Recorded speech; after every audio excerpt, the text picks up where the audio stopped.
기도와 452장 내 모든 소원 기도의 제목 452장입니다.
전능하사 천지를 만드신 하나님 아버지를 내가 믿사오며 그 위아들 우리 주 예수 그리스도를 믿사오니 이는 성령으로 잉태하사 동정녀 마리아에게 나시고 본디오 빌라도에게 고난을 받으사 십자가에 못 박혀 죽으시고 장사한 지 사흘 만에 죽은 자 가운데서 다시 살아나시며 하늘에 오르사 전능하신 하나님 우편에 앉아 계시다가 저희로서 산 자와 죽은 자를 심판하러 오시리라.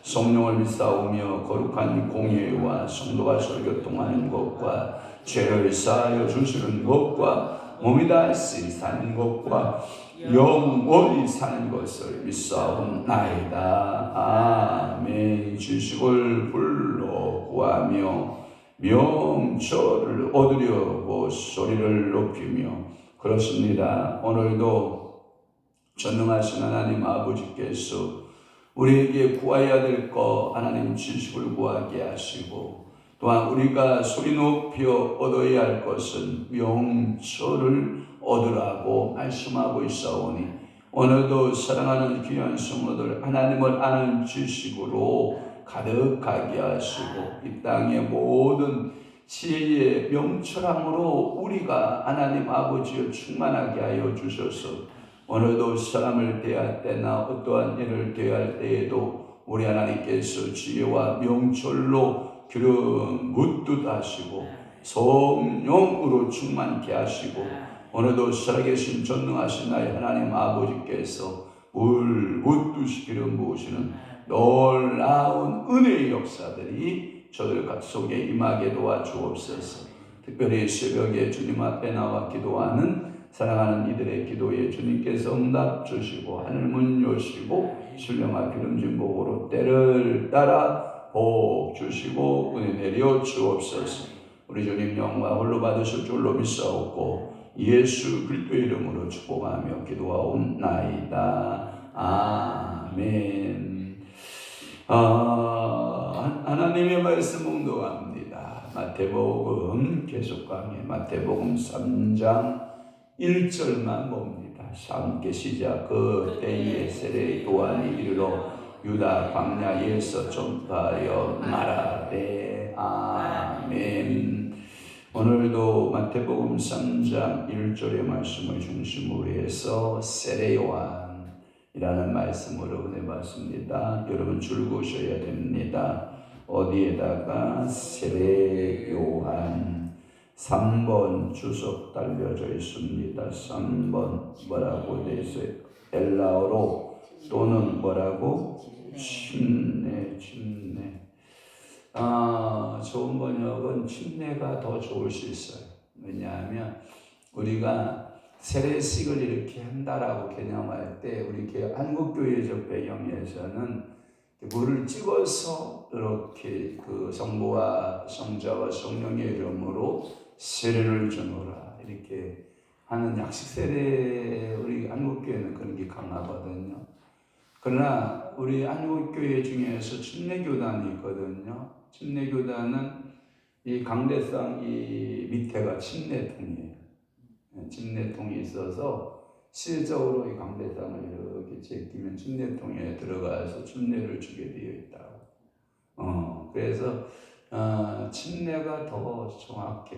왜냐, 온몸을 물속에 잠그는 일을 하는 거니까. 그러니까 침례라고 하는 번역이 더 정확할 수가 있다라고 하는 것이고, 세례 개념 속에서 우리가 느끼는 이 세례 개념은 그냥 물을 찍어서 아버지와 아들과 성령의 이름으로 세례를 준다. 여러분 성지 가보셨잖아요. 성지 가서 우리가 그 요단강 물이 그렇게 깨끗하지가 않아요. 굉장히 그 석회석이 많이 포함되어 있어가지고요. 탕류에 탕류. 거의 뭐 저는 거기에 들어가 손을 씻으라도 씻지 않을 정도로 탕류임에도 불구하고 어디 사람들이 많이 와요? 러시아 정교회 또는 이탈리아 로마 가톨릭 신자들이 오고요. 세계 여러 곳에서 그 예수님의 세례터 여러분 알죠? 세례터가 두 군데 있어요.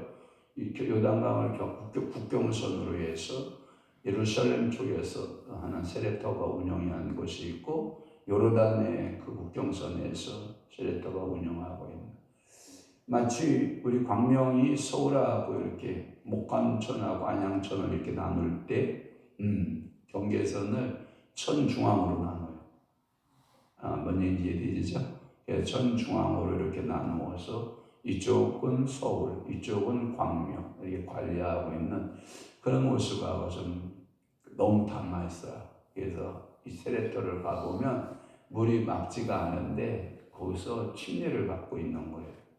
그럼 제가 우리나라의 개념하고는 상당히 달라요. 그래서 그분들은 침례, 우리 성가대 가운같이 침례 복장이 있어요. 그래서 우리 상하에 침례 복장이 있어서 침례복으로 갈아입고 그 물속에 들어가서 같이 목사님들이나 사제들하고 같이 이제 세례 침례를 받게 되는 그런 모습들을 우리가 눈으로 목격하게 되는 거거든요. 그러니까 이 세례요한, 침례요한 이게 더 우리에게 번역이 좋을 수 있다라고 하는 말씀을 드리고요. 마태복음 우리가 1장, 2장을 새벽마다 강의했잖아요. 진도 안 나갈 것 같죠? 근데 어느덧 3장으로 진도가 나가 있죠. 우리가 말씀들을 한 절 또는 두 절로 계속 말씀드렸잖아요. 그러니까 세밀하게 본 거예요. 그러니까 대충 본 게 아니라 세밀하게 보았음에도 불구하고 지금 마태복음 3장 1절을 우리가 접하고 있는데요. 마태복음 1장 2장에 실린 마태의 독특한 그 유년기의 기사는 없습니다. 예수님의 유년기의 기사가 없죠. 그러니까 나사렛 사람이라 칭하리라 하심을 이루려 아미러라 23절 그러니까 2장 23절에 그렇게 매듭을 짓고 그가 어떻게 살았는지 유년기의 기록이 있다 없다 이런 거예요. 3장 이하는 예수님이 공생애를 시작하는 그러니까 출생과 공생애의 시작으로 가는 그 과정 속에 그걸 보고 이제 샌드위치 기법이라고 그러는데, 샌드위치 기법이 누구냐? 예수에 관한 이야기 속에 3장을 침례 요한, 세례 요한을 이야기를 삽입을 했다는 거죠. 그러니까 여러분들이 이 샌드위치 기법으로 왜 예수의 전교를, 예수에 관한 이야기를 하다가 그 중간에 2장과 4장 사이에 3장으로 샌드위치식으로 이 세례 요한을 딱 집어넣어야만 됐느냐라고 하는 거예요. 아주 독특한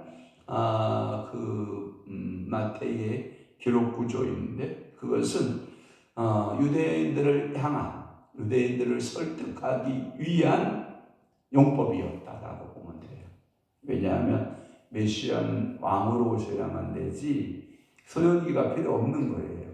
그러니까 왕적인, 그러니까 출생과 왕적인 사역을 중심으로 해야 되는 기록이기 때문에 유년기를 굳이 넣을 필요가 있었다 없었다?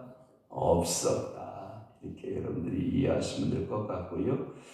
그래서 이제 메시아의 본격적인 활동이 있기 전 그의 선지자, 선구자라고도 하고 선지자의 그 예언 활동, 그러면서 먼저 예언 활동이 있는 내용이 3장 1절에서 12절까지고요. 드디어 13절에서부터 예수님이 세례를 받으세요. 그래서 똑같은 용법은 뭐냐면 이때에 또는 그때에, 3장 1절에는 그때에 또는 이때에, 한문 영어 성경 NIV에는 at that time이에요. 그러니까 at that time, 하나님의 시간의 때가 왔다, 하나님의 은혜의 때가 왔다, 하나님의 사역의 때가 도래했다, 하나님의 시간표가 지금 우리에게 왔다. 오늘 제가 일찍 일어났거든요. 일찍 일어나서 차를 끌고 나갔더니 시간표를 보고 나갔어야 되는데 그냥 자꾸 생각 없이 나갔더니 무려 30분이나 빨리 나갔어요. 차 안에서 30분 방송 듣고 그냥 있었어요. 기다리고 했더니 나오시더라고. 그러니까 이게 뭐냐면 어떠한 시간, 하나님의 은혜의 시간의 때가 있는 거예요. 그러니까 오늘도 여러분들에게는 이 은혜의 때, 그때가 오면 좋겠고요. at that time, 그때예라고 할 때 2장과 3장의 시간 개념은 몇 년이냐면 30년이에요. 그러니까 1장과 2장의 시간 개념은 몇 년? 30년. 무려 30년 간격이 있었어요. 그러므로 이는 막연히 그 시대를 가리키는 시작의 말이다 할 때 타임, 이렇게 말씀하고 있고요. 이렇게 세례 요한의 선구자적 활동은 사복음서 모두 기록되어 있어요. 거기에 보면 그 위에 3장 위에 보면 세례 요한이 천국을 뭐하다? 전파하다. 마가복음 있어요, 없어요? 누가복음, 요한복음. 왜 이 사복음서에 다 기록되었다라고 하는 것은 항상 여러분들에게 말씀드리는 것은 특징이 뭐예요? 중요하다. 사복음서에 다 기록된 것은 그만큼 이 사건이 뭐하다? 중요하다. 공관복음서만 기록하는 것이 있고요. 각 복음서에 독특하게 그 기자들, 그러니까 마태라고 하는, 넌 마가라고 하는, 누가라고 하는, 요한이라고 하는 그들의 생각하기에 복음서 중에 이것이 중요하다라고 생각하는 것을 편집을 한 거거든요. 그러니까 이 마태에게 있어서 이 세례 요한의 출현도 중요하고, 모든 사관들이, 그러니까 누가나 마가나 요한이나 예수님의 앞에서 세례 요한이 활동하는 것에 대하여 그만큼 뭐했다? 중요했다라고 하는 거예요. 그래서 사복음서 모두 공통적으로 그 기사를 취급하고 있고요. 그 중에서도 공관복음서의 기록에는 공통점이 많고요. 선구자의 활동은 왕의 언행에 대해 필연적인 것이었다고 보고요. 그는 적어도 세 가지 면에서 그리스도의 선구자였는데, 탄생, 그 다음에 전도, 그 그 다음에 죽음. 그래서 탄생과 전도와 죽음 이런 의미가 있고요. 세례 요한에 대해서 좀 더 풀어보면 다른 요한들에게서 구별하기 위해서 요한의 이름이 예수의 이름처럼 흔하다 흔치 않다? 흔하다. 제가 아는 목사님이 아들의 이름도 요한이에요. 내가 우리 형님이 크면 준다고 그랬더니 벌써 장가가 버렸어. 요한이가 있는데 굉장히 요한이가 많아요. 우리 주변에. 우리 한국 땅에도 요한이가 많아. 그러면 여러분 전 세계적으로 요한이가 많다? 엄청나죠. 뭐 요한 세바스찬, 요한 무슨 요한 누구, 뭐 이 요한이라는 이름이 굉장히 많은데 그때 당시에 그 많은 이름들하고 구별하기 위해서 그 앞에 세례자 요한, 그러니까 세례 요한, 침례자 요한, 침례 요한, 아멘. 그렇게 이름 별명을 붙여줬다라고 하는 거고요. 공간복음서하고 요세푸스의 역사에 공통되는 이름들이 여러분들 보면 요한이라, 이 침례 요한이라, 세례 요한이라 이렇게 한 내용들이 굉장히 많아요. 성경에 보면 뭐 허다하게 구분되어 있어요. 한 단면만 하나 찾아보면 마태복음 11장에 11절의 말씀에 보면 이렇게 있어요. 시작. 내가 진실로 너에게 말하노니 여자가 낳은 자 중에 세례 요한보다 큰 이가 일어남이 없도다. 그러나 천국에서는 극히 작은 자라도 그보다 크니라. 아멘. 거기에 보면 세례 요한 나오죠.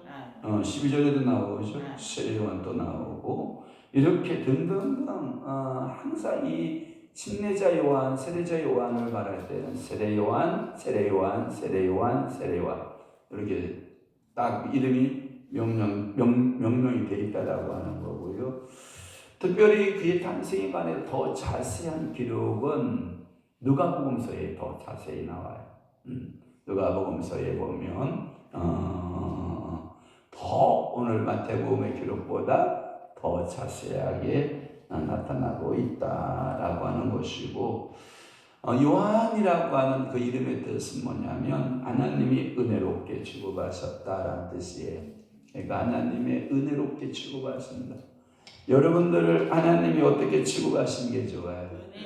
은혜롭게. 오늘도 여러분들의 모든 시야는 어떻게 하면 좋을 것 같아요? 은혜롭게. 여러분 모든 눈도 은혜롭게. 듣는 것도 은혜롭게. 말하는 것도 은혜롭게. 말하는 게 어려운 거예요. 은혜롭게 말한다는 거 쉽지 않아요. 특히 나하고 가까이 있는 사람한테 은혜롭게 말하기가 쉽지 않아요. 먼데 있고 좀 거리감이 있는 사람에게는 은혜롭게 말이 나가요. 왜냐하면 예절이라고 하는 것 때문에 그러고요. 가까이 있는 사람한테는 편하다라고 하는 이유 때문에 은혜롭지 못한 말이 내게서 나올 때가 많아요. 그건 제 간증이에요. 근데 제가 그러더라고요.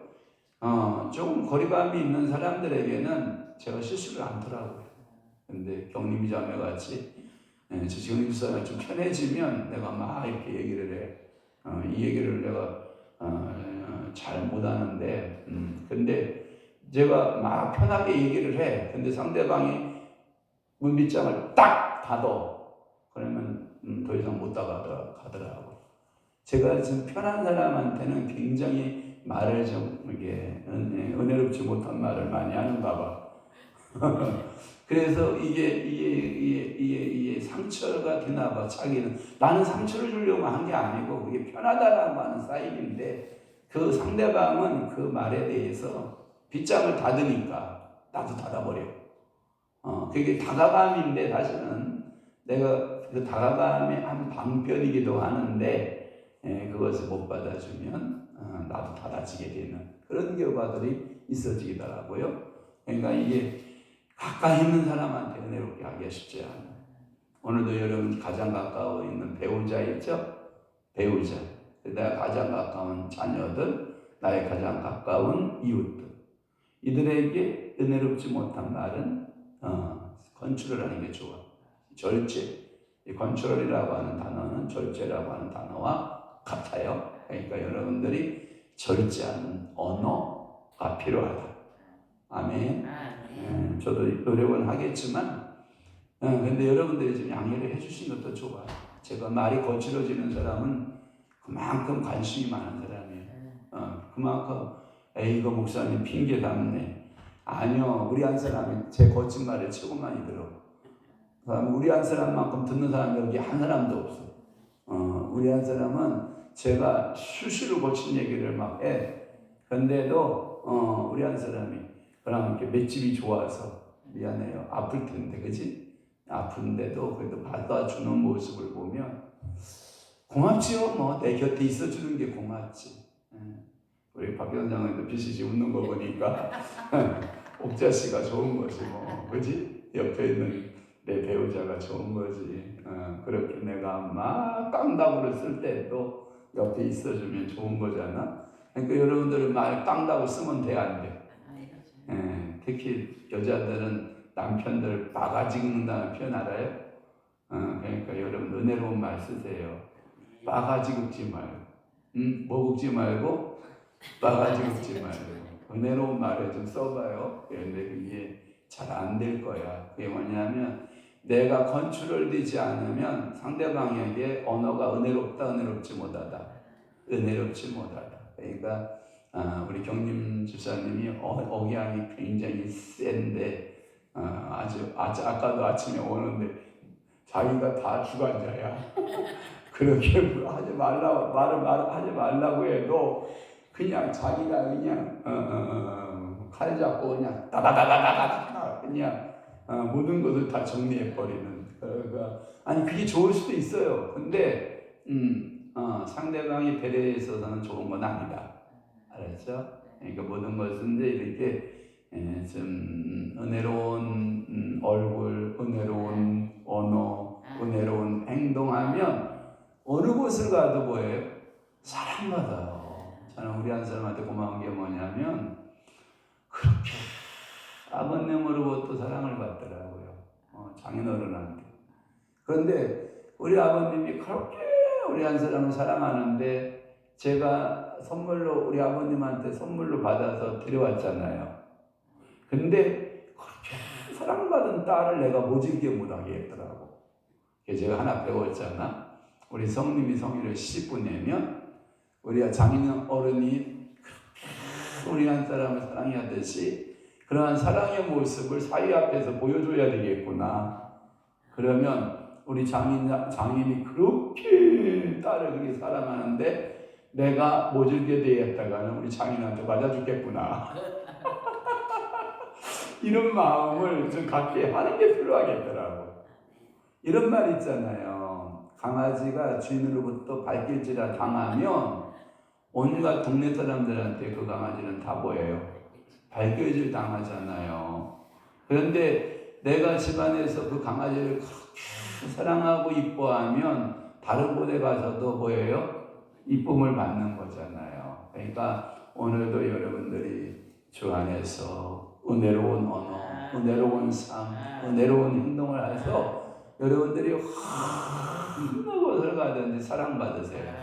우리 한 사람은 회사에 가거나 누구를 만나거나 미움을 받는 법이 없는 것 같아요. 사랑을 받는 모습 보면 참 그게 언어나 얼굴빛이나 눈빛이나 행동에 있어서 이게 은혜로움이 삶을 사는 게 좋다. 그러면 여러분들에게 축복이 들어오게 돼요. 그러니까 여러분들이 사랑받는 자, 아멘. 그러니까 여러분들이 남편을 개무시하잖아. 예? 그러면 그 남편 나가서도 개무시당해. 근데 우리 남편 그러잖아요. 그러면 어디 곳에 가서도 존경을 받습니다. 저는 우리 한 사람을 무시하는 것 같이 여러분 느끼죠? 절대 무시 안 해요. 여러분, 저 얼마나 위하고 사는데요. 우리 종이 이러고 사는데, 우리 둘째 누나가 뭐라고 하냐면, 쟤는 말끝마다 종이래. 말끝마다 종이래. 왜 그러냐면 질투하는 거야, 질투. 누나가 보기에 저것은 맨날 누나 종이 이런다 이 말이야. 그러니까 질투를 하는 거예요. 누나가 왜 이 새끼야 네가 언제부터 종이 때문에 살았냐 이 새끼야 이 뜻이야. 그러니까 오늘도 여러분들이 은혜롭기를 바래요. 그 이름이 누구다? 요한이다. 요한. 그러니까 이 요한이라는 이름이 은혜를 있는 사람이라는 뜻이라고 했잖아요. 또 하나 중요 단어가 뭐냐면 그때라고 하는 단어하고 그 다음에 유대광야에 대해서 좀 살펴볼게요. 유대광야는 마가복음하고 누가에는 그냥 단순히 광야 이렇게 되어 있어요. 광야로 되어 있는데 마태만 특별히 유대광야. 왜 그랬을까? 이 복음서가 누구를 겨냥한 거라고? 그렇지. 그러니까 아주 가까운 유대 광야라고 하는 오감을 써주는 거예요. 그러니까 유대 광야 이 뜻이고요. 요단강 양편에 있는 거친 광야, 더구나 서쪽은 성지의 남북을 잇는 해발 1000m의 산맥이 있는 곳, 그리고 수면 아래는 무려 300m 이하 되는 요단 계곡으로 내려오는 급경사. 제가 이렇게 말하면 이런 말이잖아요. 예루살렘의 성이 해발 400m 높은 곳에 있어요. 그래서 소돔과 고모라 성이라고 하는 사해 바다가 해발 마이너스 400m. 그러니까 지중해 바다보다도 마이너스 400m. 그러면 격차가 총 몇 미터? 800m. 그러니까 유다 광야는 약 1000m에 가까운 격차를 가지고 있는 그곳. 재밌어요. 성지에 가보면 갈릴리 바다에서부터 요단강을 내려와 사해바다까지는 온갖 곡식이 다 자라라 평야지대예요. 사해바다 중심으로 해서 모든 주변은 다 광야예요. 풀한포기 자라기 힘든 협곡만 있는 참 재밌는 이 성지의 모습을 봐요. 그러면 성지가 크냐? 안 커요. 강원도 크기밖에 안 해요. 그만한 그렇게 조그만 땅에 한 예를 들어서 헐몬산에서 내려오는 그 요단강 북쪽으로 들어가면 아름드리 상수리 나무가 막 빽빽한 수목들이 막 있는가 하면 요단강 하류에 유다강 쪽으로 내려오면 황량한 그냥 사막이에요. 어떻게 이런 작은 나라에 자연 환경의 변화가 있을 수가 있느냐. 참 그게 예수님이 왜 그 땅에 오셔야 됐는가를 알 수가 있어. 정말 저는 그걸 갈 때마다 제가 성지가는 오는 분들한테 물어봤잖아. 우리 성도님은 어디서 오셨어요? 저 캐톨릭 신자인데요. 지금 몇 번째 왔어요? 성지순례 12번째, 12번째 와요. 막 이렇게. 왜? 올 때마다 새롭다는 거예요. 무엇인가가 배우고 가는 거야. 그만큼 투자를 해도 뭔가가 또 영적인 유산을 얻어도 또 들어가고 또 영적 유산을 얻어도. 그래서 그 매그라는 코스가 매일 같았어요. 그러니까 항상 달랐대. 12번, 12번 왔는데도 항상 코스가 달랐대. 요한은 이 광야에서 성장했다라고 하는 것은 유다 광야의 사람이라는 것은 뭐냐면 하나님으로부터 훈련받은 사람이에요. 오늘도 하나님은 여러분들을 가끔마다 어디에 집어넣는다고? 광야에. 이 광야라고 하는 히브리어의 원뜻은 뭐라고 그랬죠? 광야의 히브리어 원뜻은 다바르, 말씀이라는 의미가 있다는 거예요. 그러니까 봐봐요. 물도 없어요. 나무도 없어요. 열매도 없어요. 짐승도 없어요. 하나도 없는데 이 광야에 누구만 있어요? 여호와 하나님이 말씀만 있어요. 그래서 유다 광야로 갔다라고 하는 의미는 그가 하나님의 말씀. 그러니까 하나님의 말씀을 전했다는 뜻이에요. 그런데 봐봐요. 재밌잖아요. 많은 사람들이 교회를 개척할 때 좋은 곳을 개척해야 된다. 길목이 좋아야 된다 이렇게 말하죠. 그러면 세례요한이 복음을 전파할 때 이 길목이 좋았을까? 근데 세례요한이 전파하여 말하되라고 하는 이 전파하여 말하되 이 말하기를 시작할 때에 여러분 주변 환경이 좋았다 안 좋았다? 그런데 하나님이 그 성도들을 그 유대인들을 물밀듯이 보내주죠.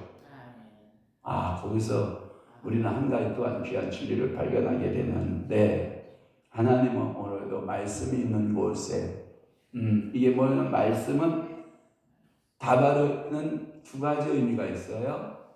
하나님의 입에서 나온다는 뜻이 있고 또 하나는 이 말씀은 영혼의 양식이라는 의미가 있어요. 그러면 하나님의 입에서 나오는 말씀은 우리의 뭐가 된다? 영혼의 양식이 된다. 그러니까 양식을 구하러 어디로 가는 거예요? 그렇죠. 침례요한한테 가는 거죠. 세례요한한테 가는 거죠. 그러니까 오늘도 여러분들이 내가 지금 하나님 광야 같아요. 이런 분 있죠. 그러면 여러분들이 하나님이 뭘 준비하고 계신 거예요? 영혼의 양식. 그렇지. 양식을 준비한 거죠. 근데 두 가지 양식이 있으면 좋겠어요. 하나는 육적 양식. 이 땅에 물질적 양식이 있으면 좋겠고 또 하나의 양식은 하늘로부터 내려오는 양식. 왜냐하면 봐봐요. 엘리야가 광야로 쫓김을 내쫓김을 당하죠. 근데 제가 신기한 거 발견했어요. 맞겠다. 발 안에서 이제 나무들을 소나무들을 이렇게 정리를 하는데 소나무 밑에 뭐가 이렇게 떨어져 있는 거예요. 그랬더니 소나무 밑에 뭐가 떨어져 있길래 주워봤더니 새들이 물고 와가지고 소나무 위에서 먹다가 떨어진 거야. 거기에 뼈도 있고 거기에 고기도 있고 거기에 빵 조가리도 있고 그렇겠구나. 그러면 새들이 날아와서 먹다가 떨어지는 거야. 떨어지면 거기서 또 곤충들이 있잖아요. 그것을 먹고자 하고 덤벼요 안 덤벼요? 덤비잖아요. 그러면 거기에 개미도 생기고 여러 이제 곰벌레도 생기고 먹을 것이 있으니까 막 이게 그래서 자연은 이렇게 순환하여 돌아가는 거구나. 그러니까 엘리야에게 까마귀가 똥 물어다줬단 말이 거짓말 아니겠구나. 왜? 이때 당시에 이산저산에서 우상들에게 제사드렸던 수많은 흔적들이 있거든요. 그러면 까마귀가 제사드리고 버리고 간 음식들을 다 물어다가 누구한테 준 거야? 엘리야에게 준 거야. 그걸 먹고 살았다는 거야. 그래서 이게 큰 소나무 정리하면서 제가 느낀 건데 그렇겠구나. 충분히 물어다 주고도 남겠다. 제가 입증을 받았다니까. 나무를 정리하다가 보니까 그런 일이 있어요. 그래가지고 제가 어저께도 이제 강아지 밥을 한 5통을 갖다가 주거든요. 그럼 강아지들이 다 못 먹어요. 나머지를 제가 안 묻어 일부러 새들이 먹으라고.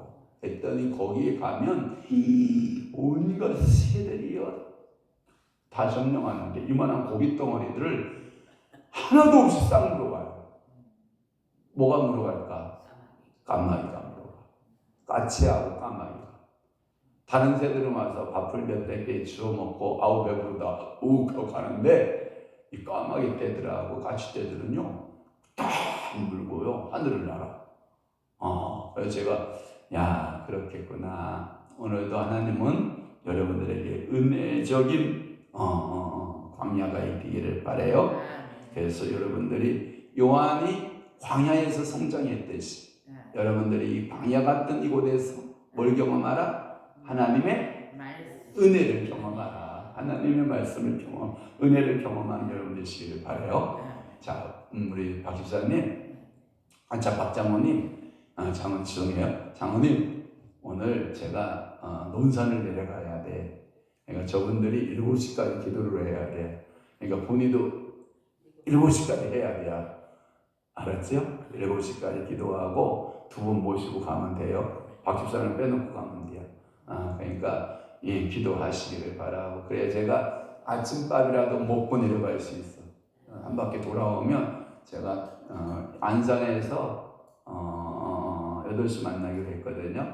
그러니까 이렇게 좀 장로님 애써주시길 바라요. 기도하겠습니다. 좋으신 하나님 아버지, 오늘도 마태복음 3장 1절 세례 요한에 대한 말씀들을 풀어갈 수 있어서 감사합니다. 그때에 에테타임, 그때 세례 요한이 이르러 유다 광야에서 전파했다고 말씀하고 있습니다. 오늘도 하나님 우리에게 세례 요한을 보내주신 것 감사합니다. 그 요한의 위치, 요한의 메시지에 대하여 내일 아침 새벽에 기대합니다. 성령 하나님, 오늘도 우리 입술의 은혜가, 우리의 삶의 은혜가, 광야에서의 은혜가 넘치는 경험들을 하게 하여 주옵소서.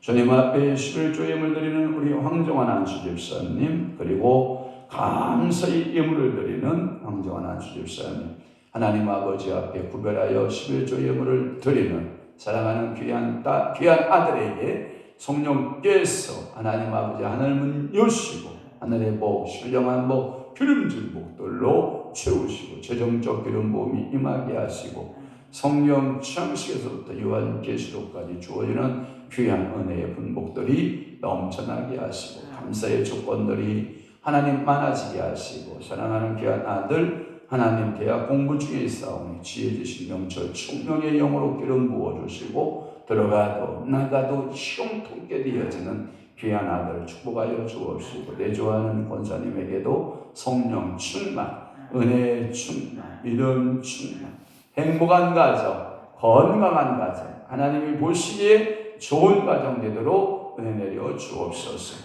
이제는 우리 주 예수 그리스도의 은혜와 하나님 아버지의 극진하신 사랑하심과 성령님의 감화교통 내주의 역사 충만하신 오늘도 은혜적 삶을 살아내기로, 광야에서 승리하는 삶으로 살아내기로 결심하는 사랑하는 귀한 성도들 심령 위에와 교회 위에 이제로부터 영원토록 함께 있을지어다. 아멘. 아멘.